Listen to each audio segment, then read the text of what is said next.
Então, agora nós vamos olhar um pouco sobre palavras chamadas conjunctions, ou seja, palavras que vão conectar frases com frases ou sentenças com sentenças. Essas palavras vão te ajudar a aumentar e comunicar mais de uma maneira muito mais interessante.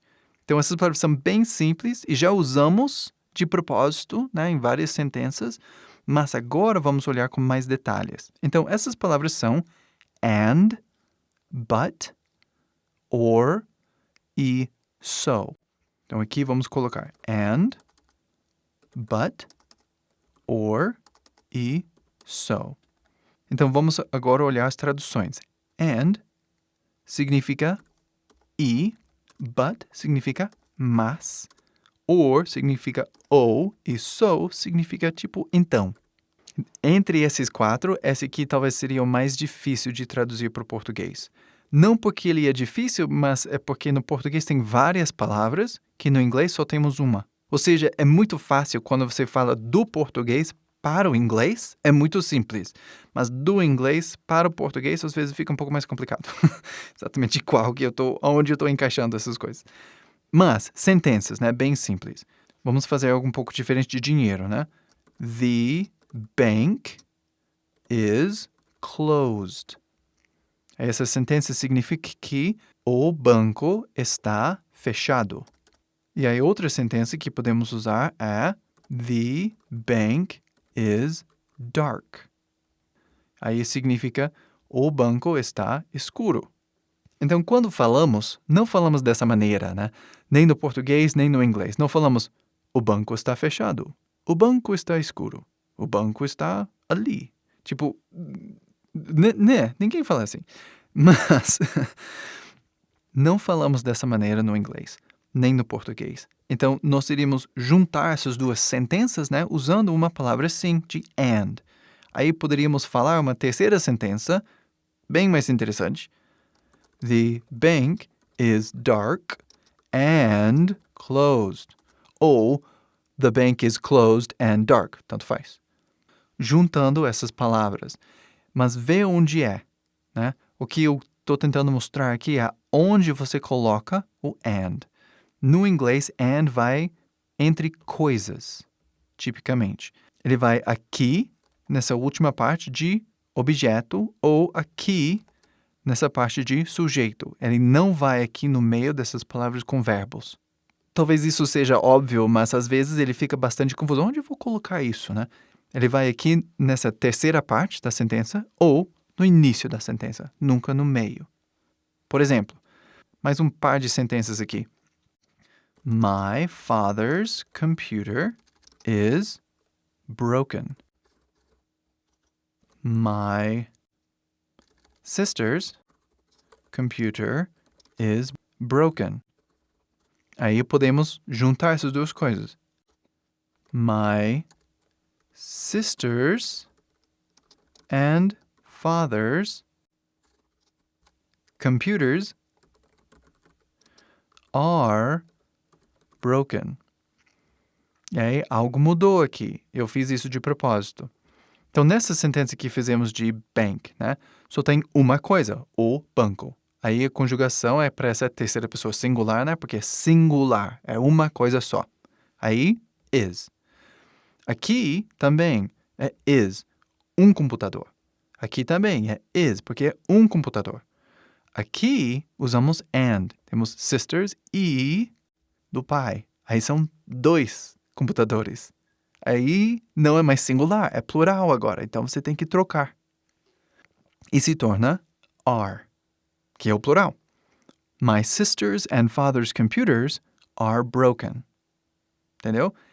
Essa sentença é muito mais interessante, muito mais fácil de entender, sinceramente, do que my father's computer is broken, my sister's computer is broken. E aí, assim por diante, né? My brother's computer is broken, my mother's computer is broken. Ah, tá, por que você está falando isso? Então, essa é and. Próximo, nós temos but. But significa mas. Então, por exemplo, essas sentenças muitas vezes são um pouco maiores, porque vamos falar alguma coisa, mas, e aí falar alguma outra coisa. Blá, blá, blá, but, então, alguma coisa, but, blá, blá, blá, alguma coisa. Ou seja, sentenças usando o but vão ser maiores, porque você tem que falar uma coisa antes, tipicamente uma sentença completa, e aí a palavra but, que vai juntar, e aí outra sentença completa. Então, por exemplo, the doctor cannot come today. Primeira sentença. Próxima sentença seria the doctor can come tomorrow. Então, juntando isso com but, nós temos the doctor cannot come today, comma, vírgula, né? Esse é um ponto importante.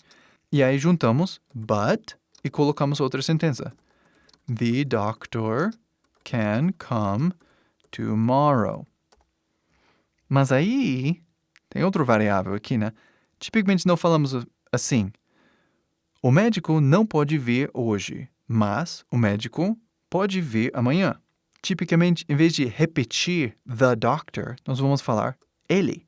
The doctor cannot come today, but he can come tomorrow. Ou she, se for uma mulher. Esse é um ponto interessante do inglês, né? Doctor serve tanto para homem quanto mulher. Então você não sabe, a não ser que você conheceu o médico mesmo. Então, the doctor cannot come today, but he can come tomorrow. Então, trocamos essa frase assim, né? The doctor vira he. Mesmo jeito do português, né? Só queria mostrar que acontece também assim no inglês.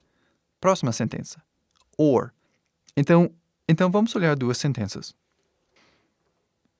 The CPU is new.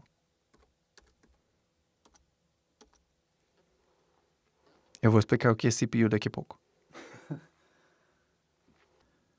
The Central Processing Unit controls the computer. Então, vamos ver um exemplo, né? Uma opção aqui poderia ser the CPU, vírgula, or Central Processing Unit controls the computer. Entendeu? Isso é só uma maneira de poder juntar a coisa, de juntar as sentenças assim. Porque CPU significa Central Processing Unit, ou seja, tipo o cérebro, né, do computador. Uma maneira, literalmente, o CPU, ou seja, ou o Central Processing Unit controla o computador. Essa é uma maneira de poder juntar com or. E aí, por último, nós temos so, que eu uso bastante. Isso, talvez uma fraqueza minha, né, no inglês, mas eu uso bastante essa palavra porque me ajuda a explicar.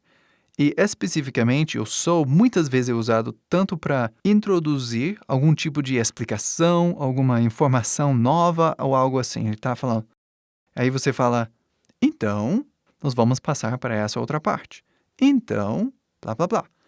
Então, o carro está quebrado, ou algo assim, entendeu? Fala, então, nós usamos so dessa maneira. Então, por exemplo, nós podemos falar assim, né? Vamos usar o nome de Anna needed a job. E aí trocamos Anna moved to New York.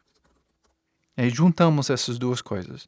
Aí, o ponto importante, igual no português, so indica algum tipo de relação, ou seja, existe uma causa e aí um efeito. Então, a coisa que vem primeiro causou a coisa que vem depois. Então, por exemplo, nós podemos falar Anna needed a job, so she moved to New York. Aí fizemos a mesma coisa, né? Não repetimos Anna, só colocamos she. Isso significa que esse so, né, significa por causa de precisar, por causa da falta de emprego ou necessidade de ter um emprego, ela se mudou para Nova York. Mas nós podemos inverter e fazer assim. Anna moved to New York, so she needed a job. Gramaticamente, as duas coisas estão certas. O que importa é a realidade.